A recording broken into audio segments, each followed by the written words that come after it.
basically, why is earthquakes happening? So if you take over here,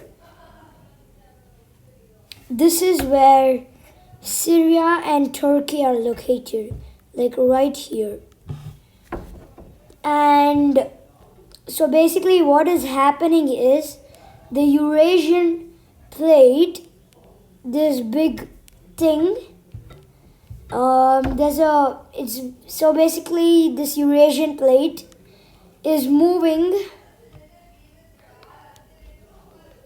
not the Eurasian, this plate, like over here, this like plate which is like small, it's located like in Turkey.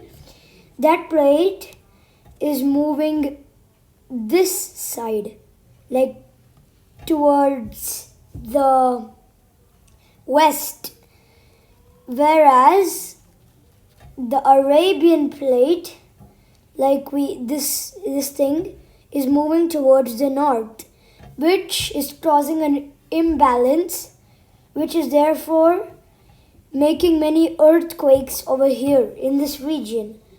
But people are confused. Why are there earthquakes happening over here in North India, Pakistan, and Afghanistan?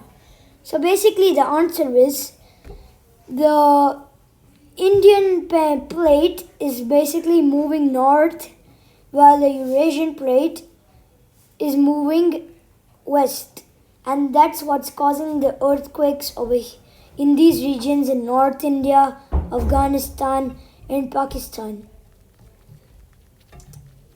Thank you, and I will see you in the next video. Peace.